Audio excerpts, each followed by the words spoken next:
Lauren Jensen, and I have my esteemed guests who I'm going to ask to introduce them. Some may need less of an introduction than others. You might have seen some, we won't name any names here before throughout the day, but really happy to have the opportunity to focus again from a B2B perspective on growth, and there's some really interesting insights that I know you're going to get from our panelists today. So in the spirit of sort of the Bridger way that we like to keep bringing the humanity and the human back into the center of the design, I'm going to ask you to introduce yourselves a little bit in a different style. I'm going to ask you to share what it was that you thought you wanted to be as a kid, and then what are you doing? What's your title? What's your job now? And what do you love about it? So we're going to start with our esteemed guest, Peter. Would you help us with that? Hi, everybody. Thank you, Lauren. Yeah. So I guess there's two things I wanted to be as a child. Very early, I wanted to be a garbage man. Yes. Oscar? Because they hung off the back of the truck. It was kind of cool. But then when I developed more of a brain, I wanted to become a bridge designer, suspension bridge designer, because I grew up in Windsor, Ontario, right next to the bridge, and it was just, I was obsessed with the physics of all that stuff. I wanted to get into physics, actually, but I lost track when playing basketball. You mentioned basketball to me the other day, and I just got super obsessed with sports, and so I didn't. And so I graduated in political science and history, went into IT after that, and have had a whole career in a variety of roles in IT. And now I'm working for a company called ValueWise Consulting. It mentions Peakspan Capital on the profile there, and ESG. Those are companies I've worked with full-time, or in the Peakspan's case, I advise them on customer success strategies, as well as Proof Analytics, which is a marketing prediction automation platform. And so ValueWise Consulting very quickly advises clients on how to set up customer success organizations and processes, and really how to weave them into the whole go-to-market strategy for your company.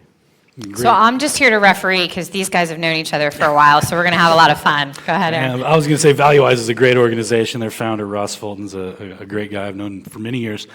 So interesting I love it when people ask me that question. That's why I kind of chuckled. What did you want to be when you grow up?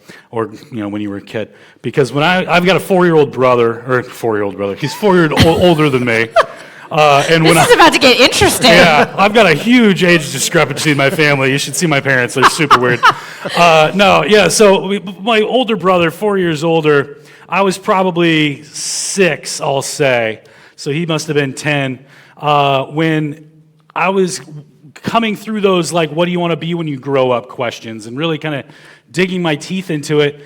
And I asked my brother, I'm like, what's it called where they go on stage and they give them a mic and they got a spotlight and they make people laugh? What's that? He said, it's an idiot.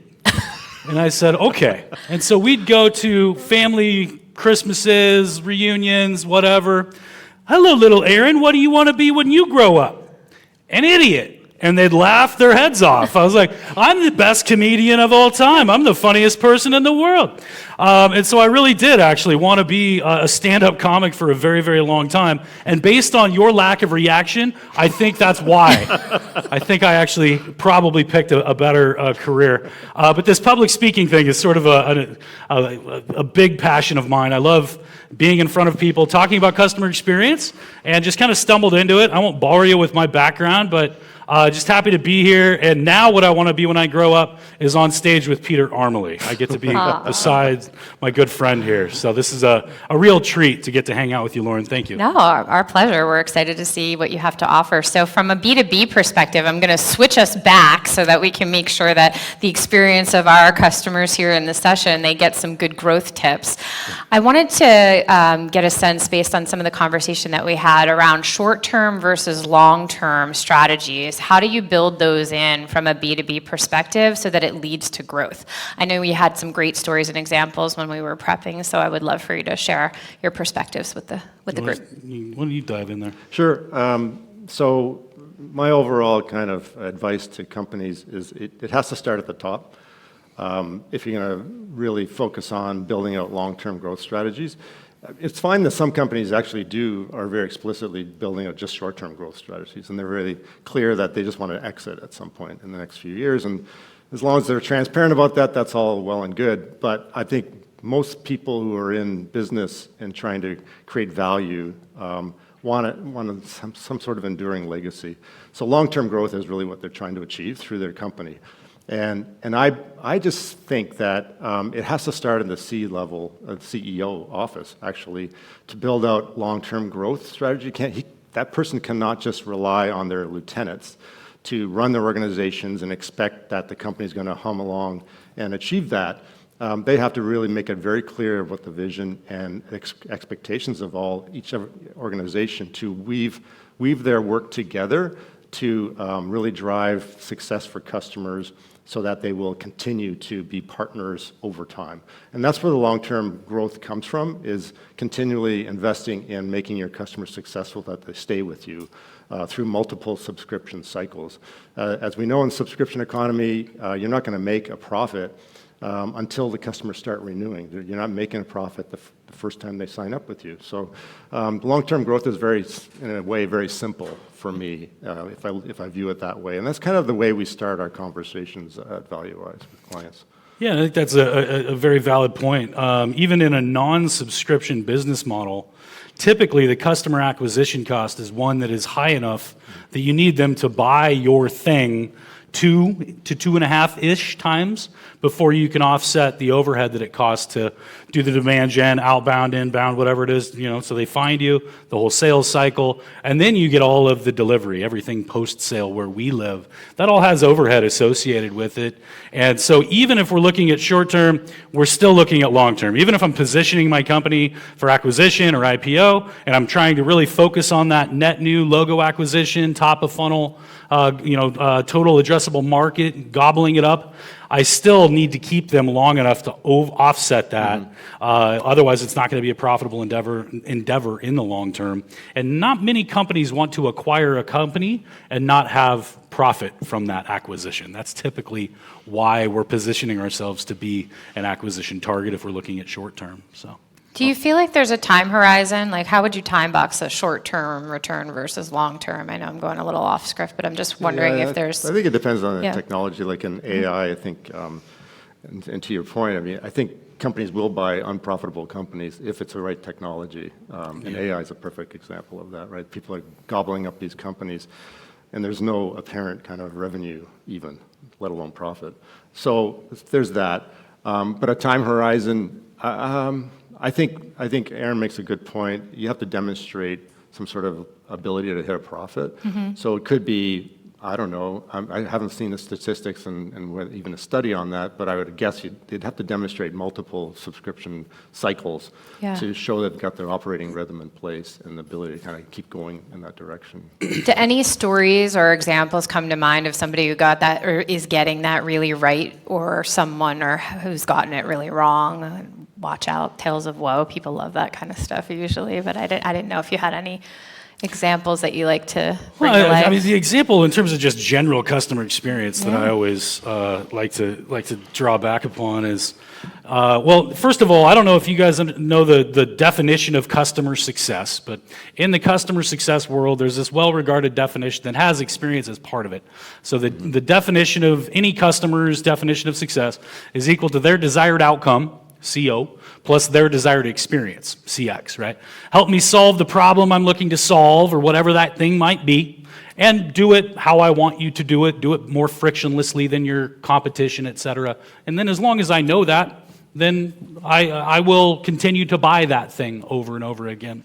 And so the story that I think is so ironic, because they ended up making a documentary about the last blockbuster on Earth, and having it on Netflix. Anybody ever seen this? That store, the last blockbuster on Earth, actually is 3 hours south of where I live in Portland, Oregon, on the west coast of the U.S.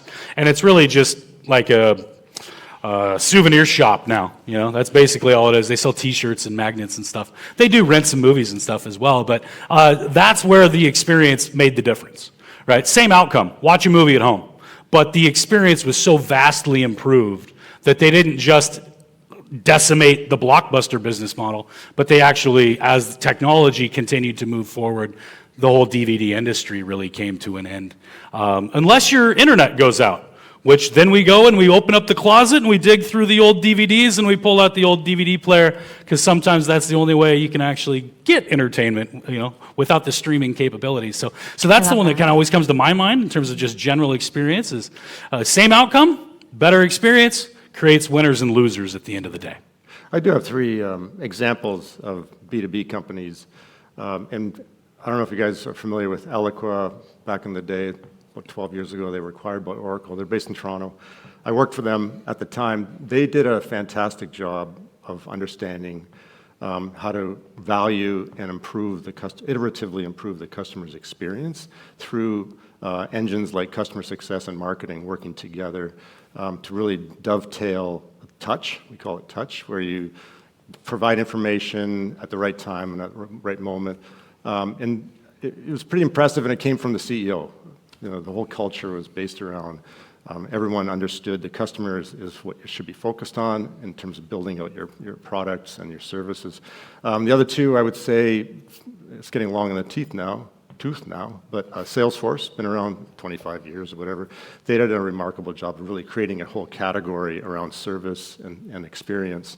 And then HubSpot, I would say, the darling child right now of the CRM world. Google's going to acquire them. They've done an amazing job of providing a really good experience, I think, for the customers. And they really do. I'm a HubSpot customer, and even in those moments of support. Anybody else have HubSpot? Anybody? A couple of you? Not a whole lot, though. When I've had questions and put in a support ticket, I've gotten phone calls like immediately, and yeah, let me be able to navigate and take over your laptop, and I can show you what I need you to do and whatever. Just phenomenal support, and that's experience, right? That in itself has a definition of success that I want as their customer. Resolve it. Give me the answer. Let me move on with my life. I'm in the middle of trying to build something and it's not seemingly working, and that immediate mini customer experience, all of these mini sort of cycles through the overall journey. I think HubSpot's done incredibly well, and I think it's funny that you have two CRMs on there as your shining examples. But it's all about the customer. Yeah, exactly. I think they've done a great job with it. Yeah. It's true. I had the opportunity to be a client of Salesforce, and the obsession that they have around the success of their customers, even the amount of care that goes into the innovation and the art of the possible, so that you can then showcase what the future could be. When you're I was in a very older financial services format, we needed that storytelling and that ability to bring it to life. So I kind of tease up the next question around, maybe say more or expand on why do companies need to obsess over their B2B customer experiences? What is, what's to be gained and lost there? Yeah, I don't see how you can have a business going forward unless you do obsess over that, because I think you'll very quickly lose market share if you're not really obsessing about what your customers need now and in the future. And I realize that creates a lot of anxiety in people to think about what are they going to need in the future, but that's just the reality of business today, is that you have to obsess over that. And because it changes so quickly, technology has introduced so much acceleration of change that you have to obsess about making sure your customer's experience is optimal. And I think that's the big challenge within companies now, is having leadership teams in place that get that and understand how to kind of instill that culture in their teams. And that's not easy to do. But I think that's, ultimately it boils down to, if you don't obsess about it, someone's going to eat your lunch pretty quickly. Yeah, I think you don't have to worry about it. It reminds me of this old poster that my pediatric dentist had on the wall when I was growing up. It said, you don't have to brush all your teeth, you just got to brush the ones you want to keep. And that's kind of what this comes down to. If you're the only way for me to achieve the outcome, then you don't have to worry about experience. Much like taxis didn't have to forever for us to get a ride from point A to point B. But once there's an inkling of competition in your industry, if there's any other way for me to achieve that outcome, solve that problem, whatever, then experience is what will ultimately create winners and losers. And that's how important it is, because there's not very many industries where there's no competition, right? Everybody's got, and even if you do not have competition right now, much like taxis for a very long time, innovation will, or even copycats, there will become competition, and if they have an improved experience to yours, they will eat your lunch. I think a good kind of parallel is the sports industry. I realize they're not perfect comparisons, but if you look at basketball, football, and baseball, just those three. Baseball, when I was young, was like the preeminent sport. And then it got overpassed by football and even basketball eventually. And people were all wondering, well, baseball's pretty boring, right? You sit there, it wasn't really much to do in the audience. But basketball and football figured out the audience experience. And they made it fun, a lot more lively. They invited segments of the population that weren't originally attracted to that, which is i.e. females, were more drawn now to attend football and basketball games than baseball. I think baseball is starting to figure it out, but it took a long time for them to accept that they weren't at the top anymore. Yeah, we're going to hear from some folks from the National Basketball Association later this afternoon along those exact lines and how they've actually adopted innovative customer experience methodologies. And I think your point around the female buyer and the power, I mean, this isn't new news, but you were all in there for Katie's talk a minute ago, and that I think she did an amazing job of laying out why this is that in itself will deliver winners and losers, is actually bringing in and expanding that total addressable market. And for those ever so influential multi-generational decision makers, the women in the household, that in itself, again, creating winners and losers, eating your lunch, if you will. I love the plug for that. I was going to bring up the NBA session too. I think that's going to be a really good one this afternoon, and it seems like you're enthusiasts already. So I want to make sure we touch on this before we open it up to questions, because this was one of the favorite parts of having the opportunity to chat with you before this, was both of your perspectives, because I spent a lot of time in this space, on the post-sale experience and what and how is that sometimes overlooked, and, what should, our audience be focused on relative to that, and what has your experience been in that space? Because I was really taken with some of the statistics and information that you both shared on your experiences there. So the question is, what do we think about the nature? Post-sale, because I think there's such an over-rotation of focus on further up the funnel, And it feels like, in one way, fighting a losing battle, because all the attention is really on landing a deal on the front end. That's where all the celebration is. And I get into these kind of little spats on LinkedIn. I love LinkedIn. I get into tons of conversations all the time. And I like throwing little grenades once in a while. And I said, like, club rewards, like being recognized for club, can destroy a company when you're only focused on rewarding salespeople for this, because it just reduces the morale of the rest of the company. And people don't even realize that. Senior executives have no idea that goes on, that when support organizations and product organizations and success organizations, services in general, see that sales is rewarded so significantly for landing deals, albeit those are important things to do, it can really demoralize the rest of the company. So I think to your question, the post-sales, if you work in post-sales, it's almost like a passion. It's like a vocation. You've chosen that. I chose it. I used to be in a sales organization, but I intentionally moved to post-sales because I wanted to get closer to the customers. I wanted to see what they did with the product. I wanted to see what the outcomes were.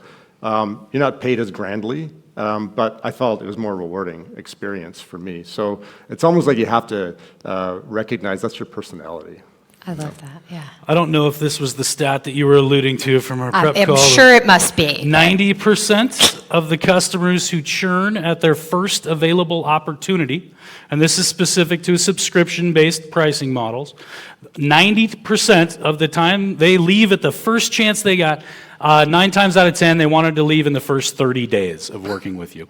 Onboarding, onboarding, onboarding, onboarding. If you're going to get one thing right in terms of customer experience, it has to be implementation, configuration, and onboarding. All the Asians, if you will. That initial, where the rubber meets the road, is so mission critical. I talk all around the world about this. I was at a onboarding and professional services conference last week down in San Jose, California, and I was talking about that there as well, because it cannot be overstated enough.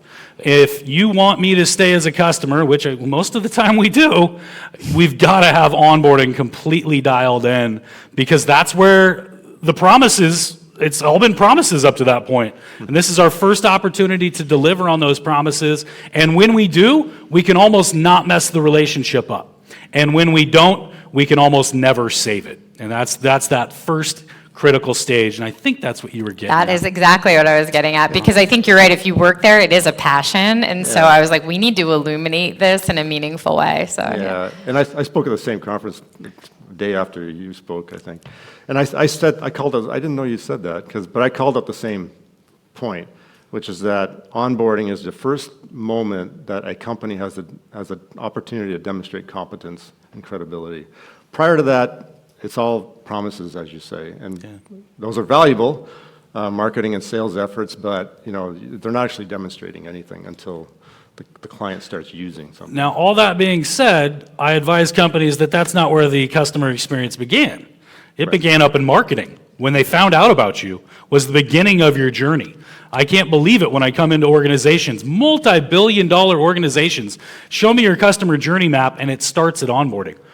That's not where they started making impressions about your brand and your loyalty. And even in the sales cycle, there's friction that can happen. Procurement can be difficult, legal, whatever the case may be. And so way up at the top of the funnel, when you're doing that initial outbound, that demand generation, brand awareness, when you're wearing your red slacks on a stage, that's where you are starting your journey with your customer. And it's important to map that out from there all the way through renewal, expansion, advocacy, all of those post-sale kind of revenue generating. But make no mistake, onboarding. Yeah, especially in those bigger company formats, because there's so many handoffs. It's such an opportunity for a breakdown. So promises made early on don't become promises kept on the back end.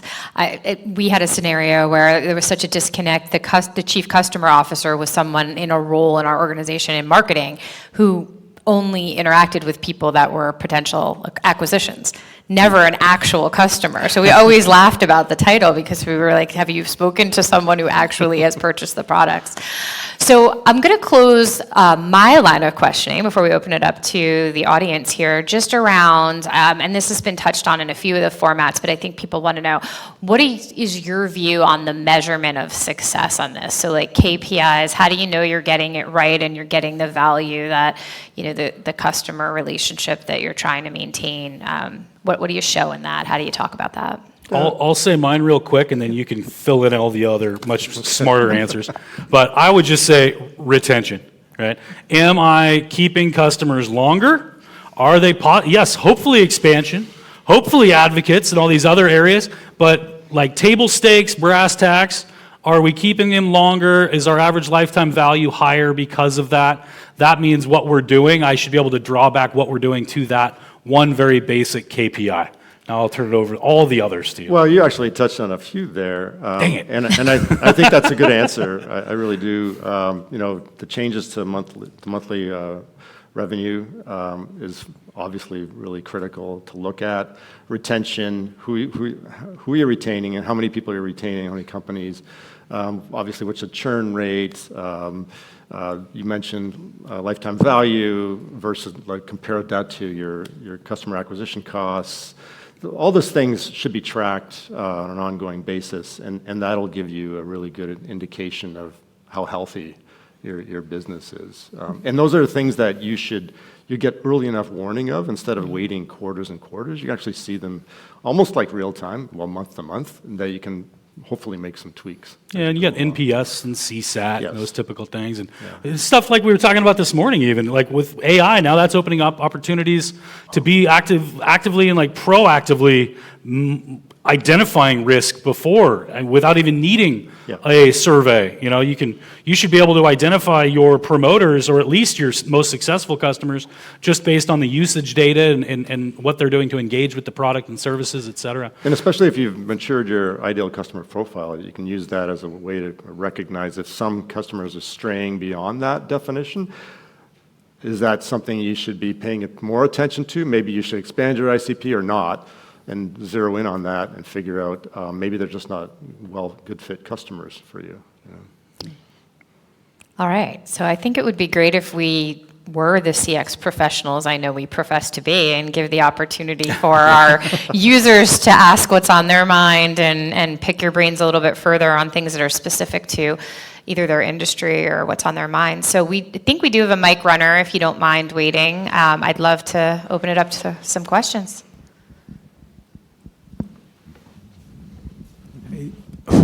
Hey, thanks for the talk. This question for Peter. You spoke that you passionately went into post-sales and stayed there. Just intrigued and want to understand a little bit about, the metrics that potentially stay in the post-sales. How do you look at upselling, a client or a customer? And how do you grow that pie with them? Like, what are those strategies that you would see keeping them? Yeah, the biggest kind of rock would be, and Aaron mentioned it earlier, is really outcomes. So in customer success, one of the fundamental principles is understanding what customers' goals are, and then you kind of translate that very specifically in what the business outcomes should be. Why did they buy the software? They're hoping to achieve certain end result. And you just identify those things, and then you kind of list the milestones to get there in terms of what are the projects that have to execute to achieve those outcomes. And I think that's why I moved into the world of post-sales, because I was so frustrated on the sales side because I didn't see the end result. And so when I got into the post-sales, I was like, wow, there's a lot of things going on here, and we just need to put some logic around it. And I feel like we're at a good place now. We have a good methodology to track the clients and the customers' progress towards achieving their expected outcomes. Now, the trick is making sure that happens to some extent by the end of the subscription, that they feel, okay, we're making good progress, let's renew. If there's not enough progress, then they'll probably churn. So there's a lot of pressure on to achieve these things in a good period of time. And I've just read today that the licensing deals are getting shorter and shorter, so there's even more pressure coming on in customer success and services organizations to make sure there's value being received. Perceived, I would say, is more important actually than received, is perceived, so that they will continue in the partnership there. I'm not sure if I'm answering your question, but I think really it's not a whole list of metrics. I mean, there are, but I think the most important ones are really around what are the outcomes, what are the milestones to achieve those outcomes, and what are the activities that need to be executing to achieve those milestones that are described in what we call success plans, but really are project plans. And if you don't mind me building, I know that the question was for Peter, but what we're actually seeing is a real increase in requests for training and coaching from a retention perspective. Because historically, the interactions have been very transactional, and they haven't necessarily gotten the coaching and the training, or if they have, they're in roles that are in high turnover scenarios.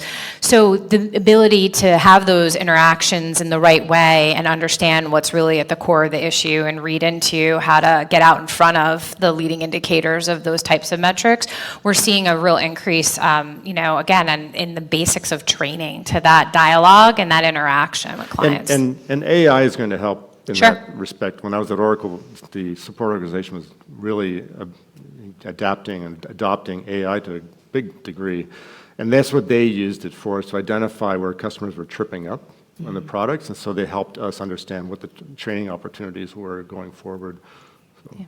Yeah, and just to kind of dovetail on that, define, deliver, and demonstrate. That's what this all comes down to. Define what success is to me, deliver that definition, and then demonstrate to me so that I realize the value. And that's actually why they named that company ValueWise. It's about value realization. It's not only about value delivery. The customer, and we heard it last, perception is reality. And so if they don't perceive it, it's almost not as, you might as well not have delivered it. But those 3 Ds are really what it comes down to. I've got some articles on redslacks.com if you want to read more about that. And I thought, did we ever get that slide? Yeah, you want to put it up? Yeah, if we've got it. We can, guys in the back, can we put up that slide? I had sent I've been to you talking in a lot about advance. demand gen and Yeah, sort we're of what good. the customer We- life cycle looks like. And this is something that I created with some partners years ago. I founded a company called RevDev, stands for Revenue Development. And if we Can we get the funnel that slide? It funnel. looks-ish, funnel-ish. Kev? Yeah, not the one that has my name spelled wrong, but the No. other one. Yeah. As my dad likes to say, we're a wet Thompson. I don't we know have if the they P. have it. Is it on your website, though? Oh, yeah, They, it's they don't have Kevin, it? You All don't, right. do you not have the funnel slide that we sent you? No? No sweat. No, okay, Yeah, sorry. that's on Red Slacks as well. There's some. If you go to some written articles, you can just pull it off of there. But anyway, yeah, that's really what it comes down to. I've got an article called The 3Ds that outlines those 3 things that Peter was just talking about as well. Thank you. Other questions? We had time? Okay. Yep, right up here. Oh, we're pretty close. Okay, last question, and if people have to. About half of our company is dedicated to onboarding new customers and training, as you talked. And one of the struggles we're finding is a lot of our customers, everybody wants to be there to support them. Hey, if you need anything, let me know. And we find customers are almost getting overwhelmed by that at this point. Really great to have helpful staff and helpful people, but now they have 5, 6 people to turn to, and they don't know who to turn to, or they turn to all 5 or 6 at the same time. How do you guys handle that? You need really good leadership to channel that positive energy into a constructive way for them to represent the company in a better way. I mean, you used the word friction earlier. That's what they're experiencing, and friction's not good, even if it's well-meaning. The customer's experience is so critical, and they're all busy people. You're not the only vendor they're dealing with, and so they don't really want to deal with 12 people from the same company. And so it needs to be framed in that way, so you don't turn your staff off. You want that energy, you want that excitement, you want that focus on the customer, but it has to be logical. It's got to be from the customer's perception of value. It feels like a journey mapping opportunity to look inwards, and take that feedback and build it in. Yeah, I was just going to say operationalize it. Right? Role definition becomes key. Yeah. There shouldn't be 2 people doing the same thing. Now, different segments of your business. You got high touch, low touch, tech touch, what have you. Wherever that customer falls, this is obviously a very high touch customer. Maybe they don't need to be high touch. That's great. If they're self-sufficient and they're, again, receiving and acknowledging that they are receiving that value, the ROI, the value proposition, whatever your products and services are promising to deliver, you might not need to have that much overhead to support that customer. That now makes that customer more profitable. Your margins have just gone up. I can now take those resources and reallocate them accordingly. I consulted with a company years ago. I can't get them to come to my QBRs, damn it. Well, how long have they been a customer? 8 years. Have they ever even asked for a contract, like any renewal, like any churn risk? No. It's just they've been a great customer. They advocate for us, and then why do we need to do a QBR? Yeah. Like, why you're adding friction? And I've got an article called "QBRs Are Stupid" on Red Slacks too. You could read. But what we end up doing is we're trying to demonstrate those COs that they've been receiving, those desired outcomes, and we end up adding friction to the CX side. And that might be what your organization is actually doing by forcing like a higher touch than they even necessarily need, adds to the friction and reduces your margins, and now you're less profitable on that customer than you could have been. Thank you. Thank you all for your time. Thanks a lot. Thank you, panel. Thank you, Peter. Thank you, Aaron. Thank you.